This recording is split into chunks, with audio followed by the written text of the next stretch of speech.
So you know, Lou, that you and I both do a bit of land care and bush care volunteering. And recently I'd started at a site that's been restarted at Moss Vale at Cosgrove Park, which is that park that runs along a creek line on the road out to Berrima from Moss Vale. Yes. And we're working on getting rid of a weed called wandering trad, which many people probably know. It's a weed that it's easy enough to pull up, but you've got to get the roots and stuff out, or otherwise it comes back very quickly.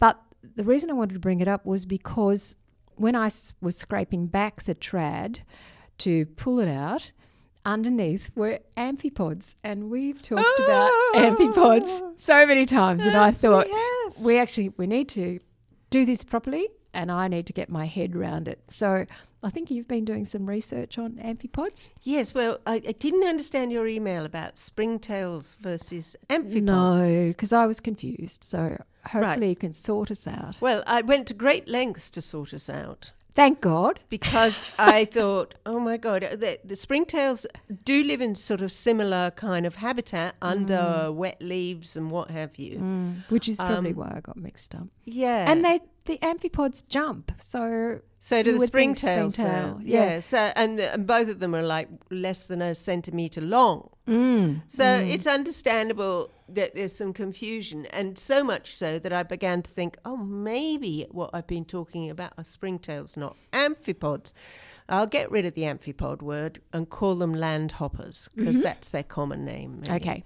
Now, these are the little things that jump when you lift an old flower pot off the soil, hasn't been moved for ages, or if you have wet leaf litter and it's been there for ages and you just decide to get right under there into the wet gooey bit, and suddenly all these little things are jumping at you, and they jump pretty high considering they are about 1 centimetre high. I reckon they can jump probably the best part of 10 centimetres. Yeah, they really do jump. They really do. Anyhow, I was so worried that I got this wrong, because I don't like to be wrong. So I went to the leaf litter pile and unearthed all these amphipods, and there they were, all jumping up like Jack in the Flashes. And I had my jam jar, and I scooped up some earth with definitely some amphipods in it, or whatever they were. It wasn't easy. I had to have 2 goes of it because I didn't expect them to jump so much, and I didn't know. They disappear as soon they do. As daylight is. Yeah. I tried to take a movie when I was Did you? scraping away the trad. Oh, we've been messing around with So these. there's not going to be a lot of illustration with this No. little bit of audio. Go on. So then I got in the jam jar, put the lid on, then I went home.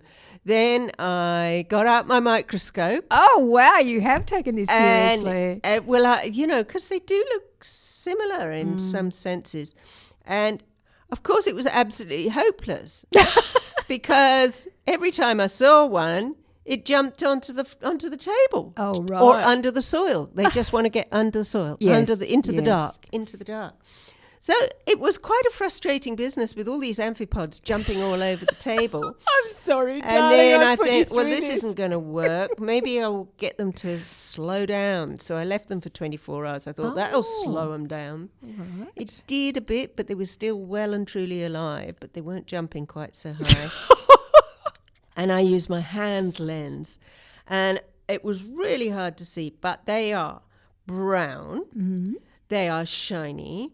They are laterally compressed, i.e. sideways.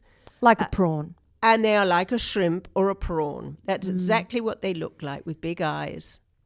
Oh, and lots of legs. Could you see the eyes? Yes, under the lens. Wow. And at last I was able to say, Stop clapping your hands. You know what Floss is talking about? All these springtails. This is definitely a landhopper amphipod. Right. So now I am absolutely sure.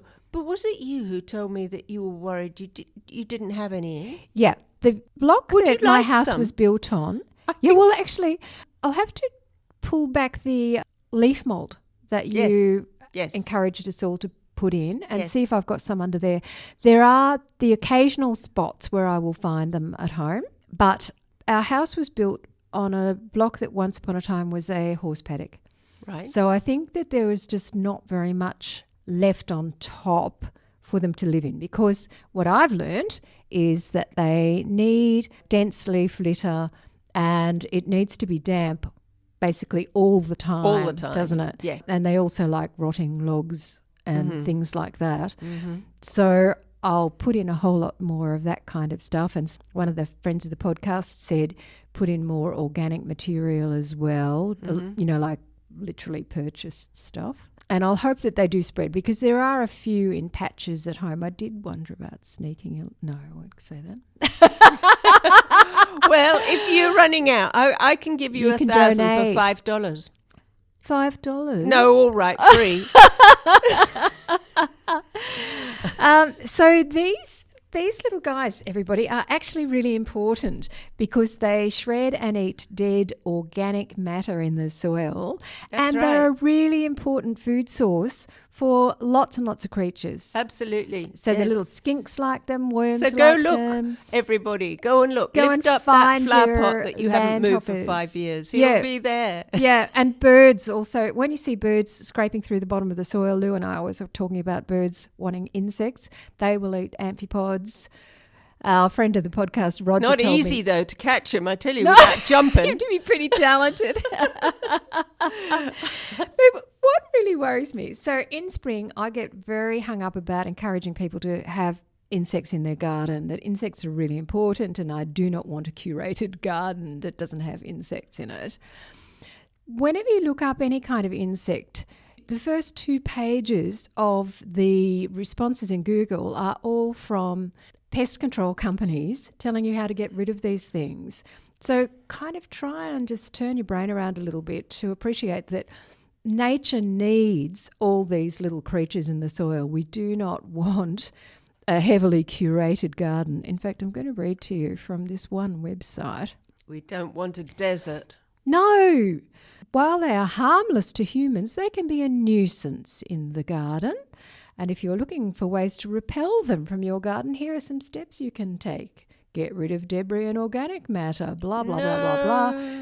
This will not only discourage amphipods from entering your garden, but also prevent other pests from taking up residence. Oh, my goodness. That's from a pesticide site. So I know. Well, don't listen to that stuff, everybody. You know, if you want birds in your garden, you want landhoppers in your garden as well. And at the end of the day, we're all part of the same stuff. That's right. So, That's you right. I don't know why people want tidy gardens. No, look, I've said this before. So I think that we're tidy. so into having our house pristine, and I'm very sympathetic with that. I don't really want a lot of insects inside my house. Oh, I don't That mind we've a few. extended that to the garden, and now we think that a good garden has no insects outside. But no. If you want to be part of the ecosystem and you want birds in particular, but other little lizards and stuff to visit your garden, encourage amphipods. Absolutely. And if anybody's a bit short, I've got a few. Bye now.